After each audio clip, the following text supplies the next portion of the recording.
From Randallstown to Greenbelt and everywhere in between, we're loud and kicking. The voice of the community. WEAA 88.9 FM. I do this for my culture. For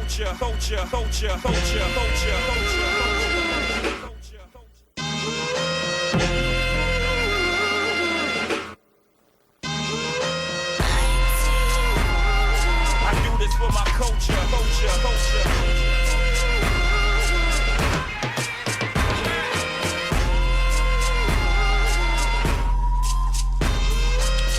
Peace and welcome back to For the Culture, right here on your source for cool jazz and more. WEAA 88.9 FM and WEAA.org.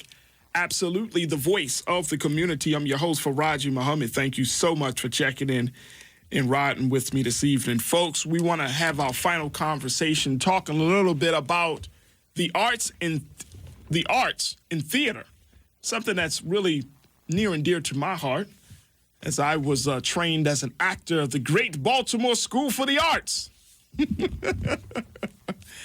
And so tonight I'm talking to director Noah Silas, who directed a world premiere show at Motor House that is being featured right now at the Motor House. This week is going to be the final last three performances of the show, Serious Adverse Effects.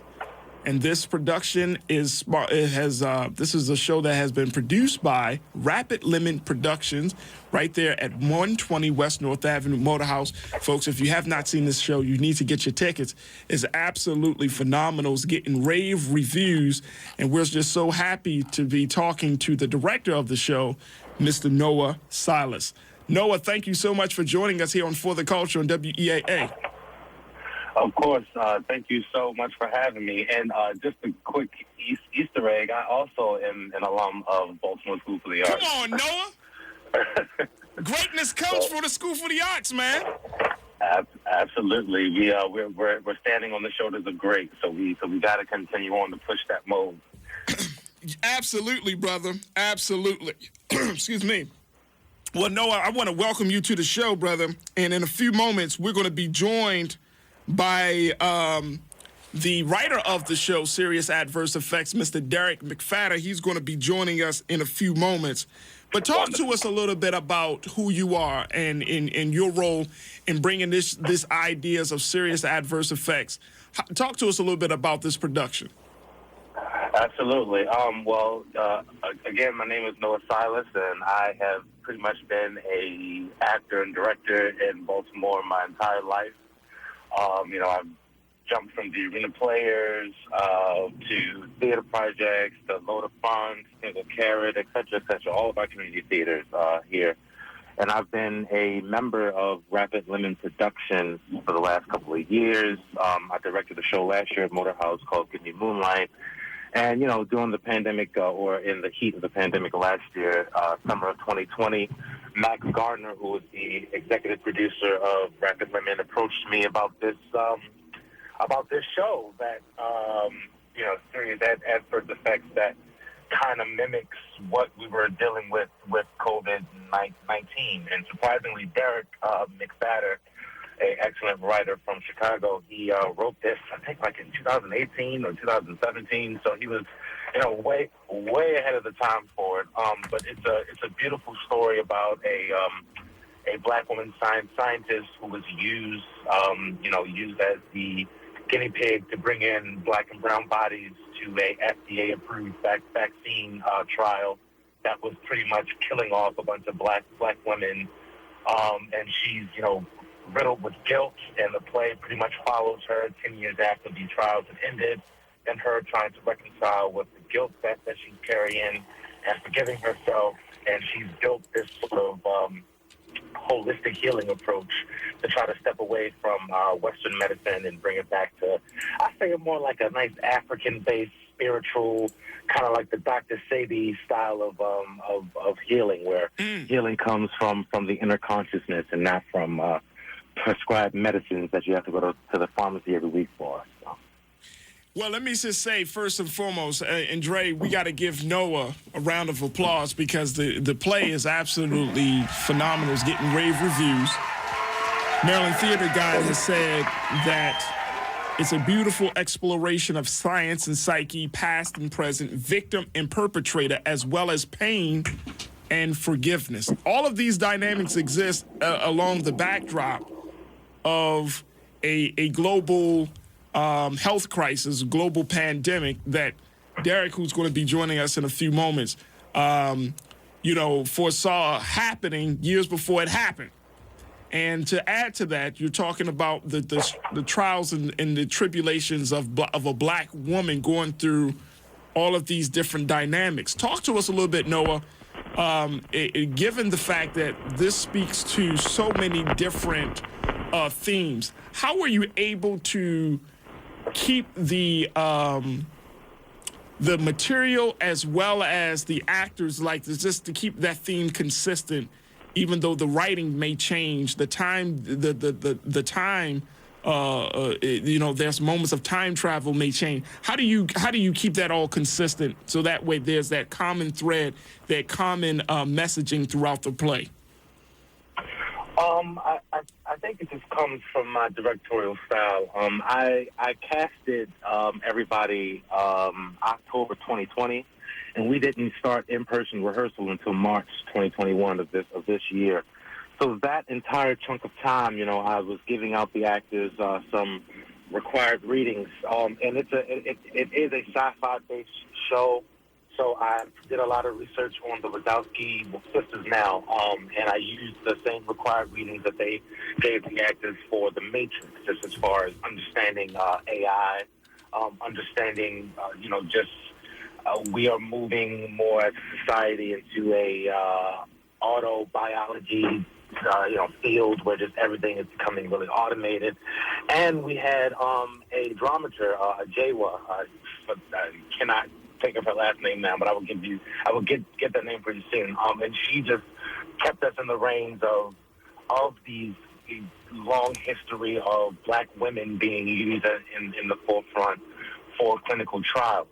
So again, as I said, just that chunk of time from when I casted them to when we started our in-person rehearsal was sort of like a workshop of intellect, where we would discuss the characters page by page by page and build out their arc, and use the required readings and the package from the dramaturg to try to keep it in the reins of what Derek was trying to convey.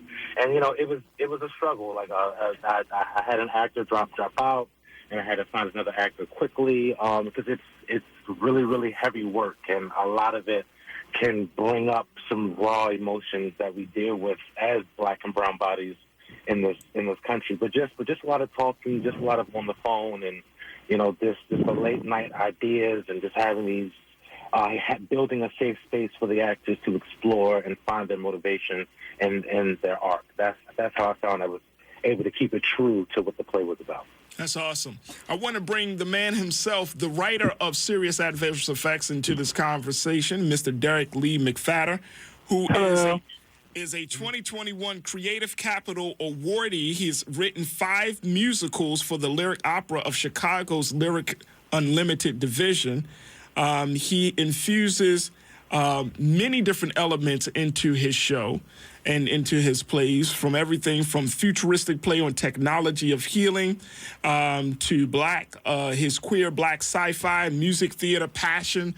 I mean, he just infuses it all. So we want to welcome to the airways of For the Culture here on WEAA, Mr. Derek McPhatter. Derek, good to hear from you, brother. How are you, sir? Hello, everyone. Thanks for having me. Absolutely. Derek, as we're talking to Noah here, I think you and Noah know each other. Yeah, hi, Noah. But hey, Derek. As we talk about this, I mean, you wrote this play. Noah made the point that you wrote this play when? In 2018, 2019, 2017? When was it exactly? You remember? I started dreaming of the play around 2017, and we workshopped it in 2018 in Harlem at the National Black Theater. And at the time, I was really, what I thought I was writing was what I wanted to write. And, our communities have been under siege for so long, but what I wanted to write was a play that was about black joy. It had been a particular moment where there was some high-profile police, violence against our communities, and I wanted to write about joy. But the play kind of took over and really became about healing in many ways. And I fought the play in 2017, and then the play won in 2018, and it kind of, it's grown from there. So now, Derek, of course, I mean, unless you are a prophet, and you can certainly let us know if you are, sir. Did you expect that this play would be premiering at a time where we're in the middle of a global pandemic? I did not expect that. I will not claim the prophet title. I will say the play is born. It is definitely science fiction, but it's born out of our lived experiences as Black people. And the fact of the matter is, there's a lot of history of medicine and science, taking advantage of us. And so, we've been through pandemics before. I mean, I guess we were due for one. I don't know. That's interesting. That's an interesting take on it. Okay. We haven't had a pandemic in the last 100 years, so we definitely we're definitely due for one. That's interesting. And it's Asante. The dramaturg's last name it's Ajewa Asante. She's brilliant. Yeah. Oh yeah, absolutely. So Derek, I want to get your take on this because a lot of the themes, and Noah, and I certainly want to get your thoughts on this too. But a lot of the themes that you brought up in the play, dealing with, like you just said, the issue of medication, and now we're in the space of vaccine hesitancy and not vaccination issues, to even dealing with our past. Because I think that the past of both Black people in this country has kind of come forward. So now we are forced to confront where we are, to talking about the struggle of Black women. I mean, there are a lot of themes that resonate with Black people in this show. What is the best way to process all these themes, especially when we're looking at it from an artistic perspective, given the fact that these things are happening in real time for many of us? Well, I really appreciate that question. I don't know if I, as the playwright, have a good answer on how to process. I've sat through that play many different times, and I'm very engaged. And, as a writer, we might experience theatrical experiences slightly differently. I will say for me, the process of writing it was a process of confronting pain and trying to be as honest as possible about the way we hurt ourselves. So, and that was not easy, but it felt honest to me and cleansing, and I felt released. But getting to that was, I think everybody finds their own way. And I guess what I'm hoping the audiences are taking away is, nobody's perfect, and we're here to help each other process, so we don't have to do it alone. But I don't know if I have a strong answer to that. I wonder if Noah has other thoughts. Noah, would love to get your take on it. Yeah. So you were did you repeat the question for me so I can answer it in full? Sure. I mean, this play already has a lot of themes to it, and you were talking a little bit about it. My big question is, what is the expectation for people to process this, and from a theatrical, artistic point of view, given the fact that many of us are already confronted with many of these issues right now in real time? Do you want people to kind of step back a little bit so that way they can go to the play and be more open-minded, which would open them up to possibly rethink the very real reality of issues of the vaccination, of issues of how Black women are treated inside the community and outside the community, the issues of how we handle our history. What's the best way that folks should process all these things? Absolutely. Well, I think it's a very sensitive time in our country now, obviously, with this vaccine debate. And, just looking on social media, and the forefront of it is the distrust in the Black community. When it comes to this play, I honestly think that you need to come with an open mind and just kind of, understand that the past is for us to learn from it and move forward too. But I think the ultimate theme of this play and how it pertains to our world today is hope.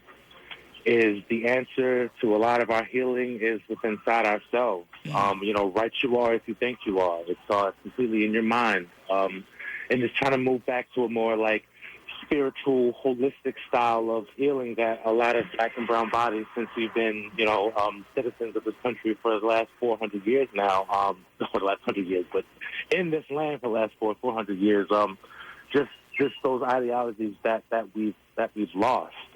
And I mentioned Dr. Sebe earlier when we were talking, and just his approach to healthy eating and holistic healing, and a lot of our issues of Western diseases of cancer and high blood pressure and diabetes and things. All of these things come from our gut health.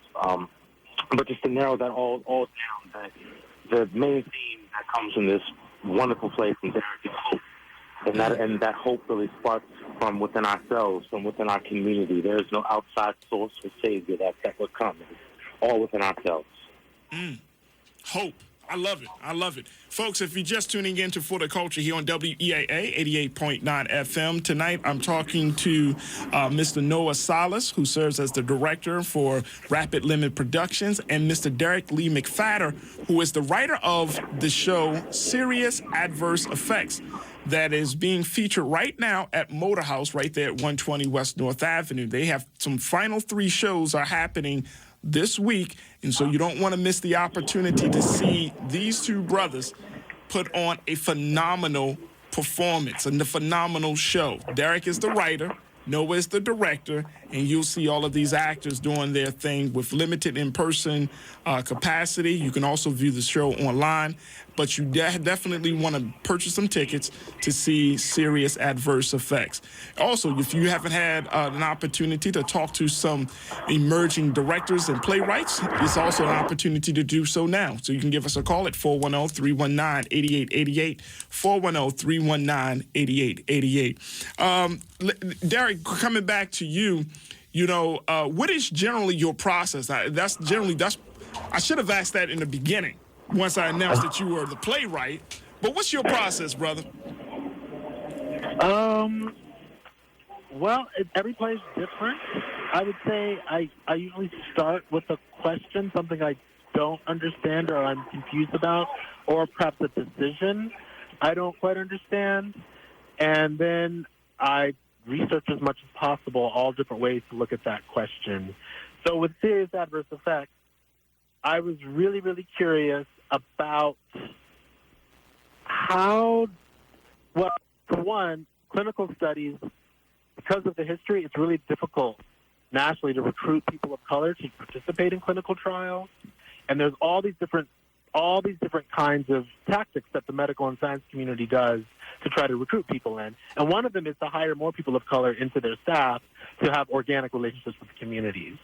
And so I was really interested in that question and how it can be that a person of African descent can both be for healing the community, but also taking advantage of the community at the same time. So I guess what I'm saying is Dr. Vai's struggle was a question mark to me, and I wanted to create a world in a container that could explore the question mark that I had around her struggle. So that's kind of where it began for me for this play. So it started but then go ahead. Yeah. No, I was just saying, it sounds like it started from an internal space for you.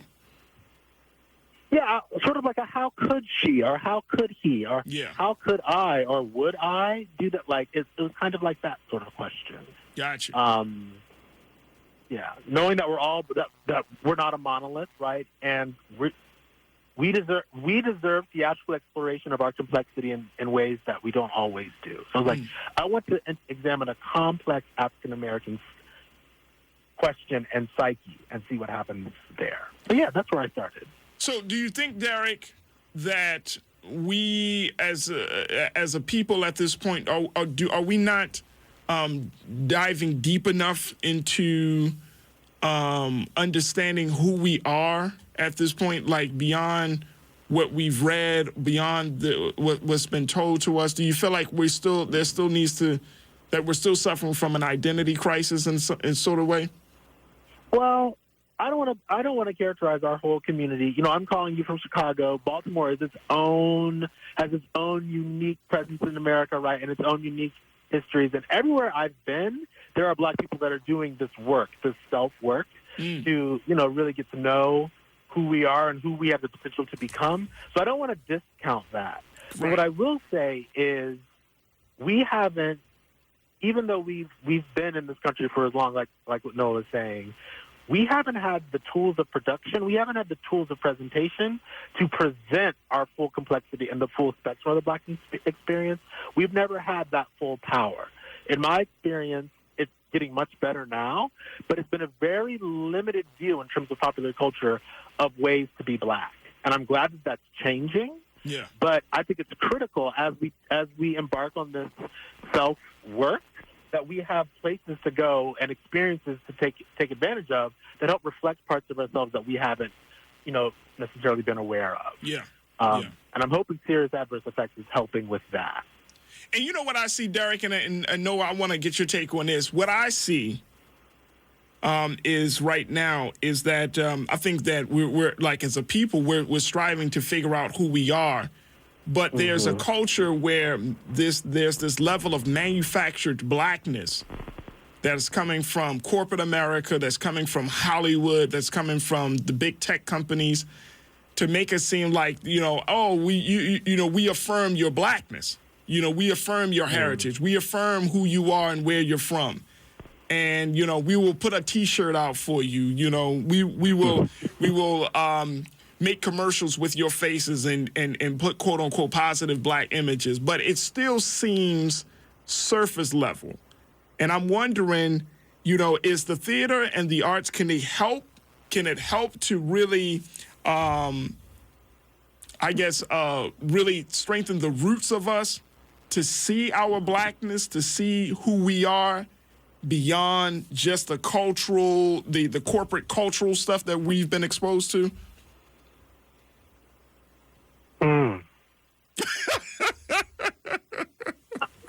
I mean, I think it can be part of that. That's my opinion. I think theater, especially theater, created by us and for us, has that power when we show up. Yeah. Every experience is what you make of it, and we've been doing theater forever. So it's not. Yeah, I agree. I guess I'm saying I think the answer is yes, but I don't know that theater is the only answer or the best answer, for everyone. Yeah. I know theater feeds my soul. I had to find that. Yeah. But I'm not going to say it's one size fits all. I think music is also a very, very, very powerful way to explore, and there's a sort of corporate side of music as well. And there's a way that, the Black artistry and the Black genius in our creative arts is appealing, to commercial and corporate interests. And what's heartbreaking is not every time, but sometimes that making it mainstream distorts it and, waters it down and distills it into something that it doesn't, that's less than what it is. So I would agree. Noah? Yeah. I think that around the country, all the local theaters and art spaces that accept and allow Black and brown stories to be told and portrayed, is going to be the strong foundation that our community needs to have, control or just have reins over our representation that goes all the way up, that trickles up to the mainstream.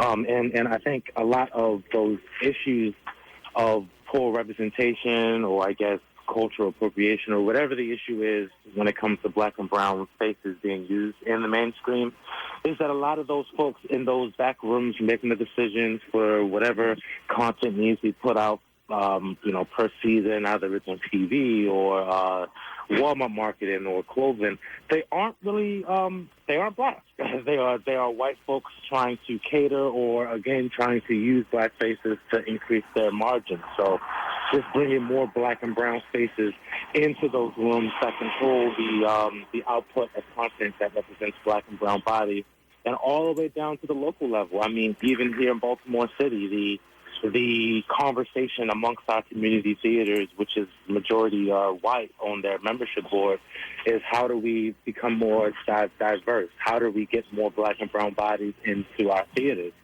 And a lot of theaters have reached out to me since I've been working with Black women, and they're trying to look for this golden answer, and it's not really that that hard of an answer. It's bring more black and brown bodies into the creative process. Bring more black and brown bodies into the room. Did we lose Noah? As you can tell, I'm sitting on Kingsbury Avenue now.